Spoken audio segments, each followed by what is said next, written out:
hope you're enjoying Paint Week. This video is going to show how I varnish and wash my paintings. So when you do a pour, you put silicone in your paints. At least most of these paintings you put silicone in your paint, and that residue is going to be on here. Sometimes you can feel it. So this is what I do to clean this and get it ready for varnish, because the varnish isn't going to stick and it might bubble if you don't get it off there. So I get some warm water and use dish soap, just like this, mild dish soap. Like, my rag is not sopping when I do this.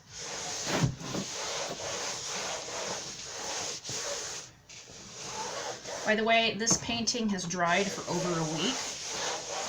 Depending on how much paint you put on your paintings, it may take longer than that.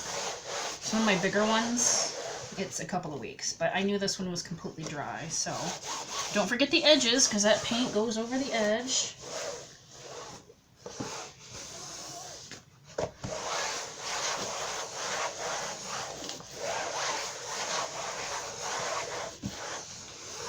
Okay, so there's that. Now, what I do is I go over it again with a baby wipe to get any of the soapy residue off.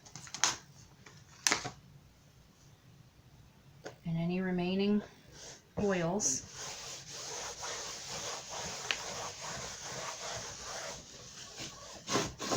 Anyway, if anybody wondered, I have Glad press and seal down on some of my surfaces. It sticks and it just kind of stays until it gets too dirty or paint filled, and then I just peel it up and put down fresh.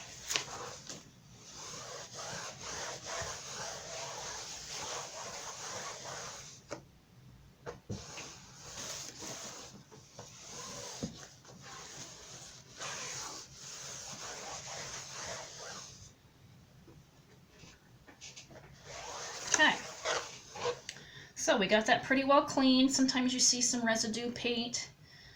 This is barely blue. Don't freak out. That happens to me quite a bit. All right, here's just a dry towel. I'm going to just give it a quick wipe down.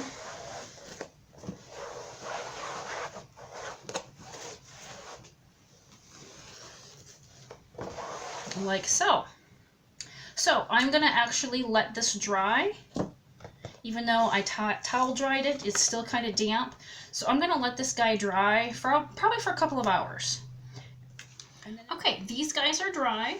So if anybody wonders, I actually reuse the same varnish glove over and over. It gets pretty stiff, but I use a lot of gloves up, so it's easier to reuse the varnish glove than it is the acrylic gloves. So for these, I'm going to use the same size sponge. I actually have to upgrade to a bigger sponge for my bigger paintings, because this would just take, it would take an hour to go over 4 foot by 4 foot painting. But now this is my first coat on this, so I try to go pretty thin.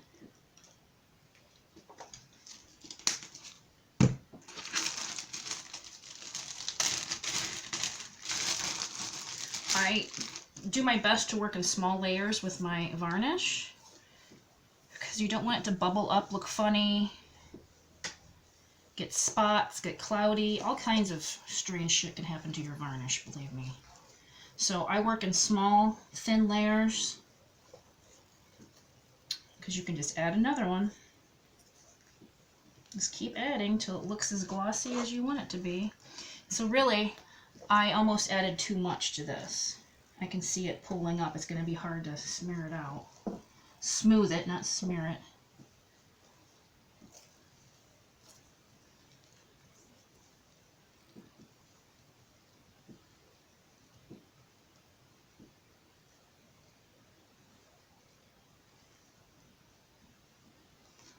Don't forget your edges.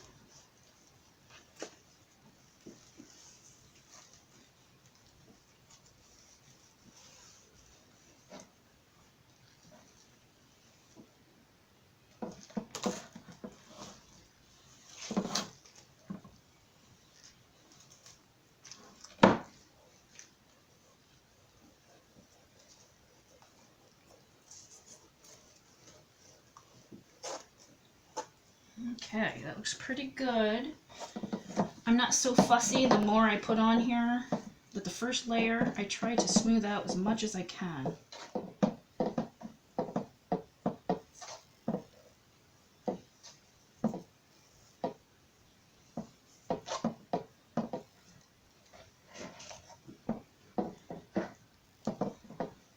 I've seen some people just pour a whole bunch of varnish on it and just smooth it out and drip it across your canvas and drip it over the sides like you do your acrylic pours.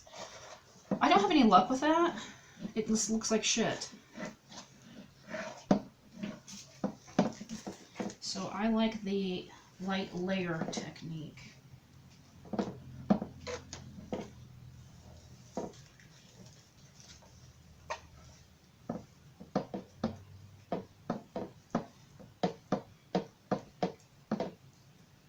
I still have my push pins underneath this one. That's what you can hear rocking back and forth. Okay.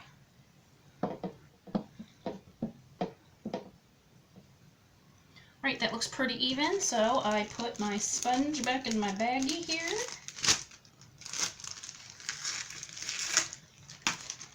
And I seal it up. The next time, the varnish I use is like I said, it's the high gloss. This takes about 3 hours to dry before you can put another coat on. So I really do try to wait those 3 hours before I put another layer on. Here are finished pictures of these two smaller paintings I varnished earlier. Here's this guy. Oops. Here's this one. This is one of my water paintings. Well, there's today's video about varnishing. I hope you liked this video. If you did, please like and subscribe. And I will see you in tomorrow's video. I think it's going to be a big painting again. Bye. Okay, here are some of my newest pour paintings. I was feeling the tie-dye theme.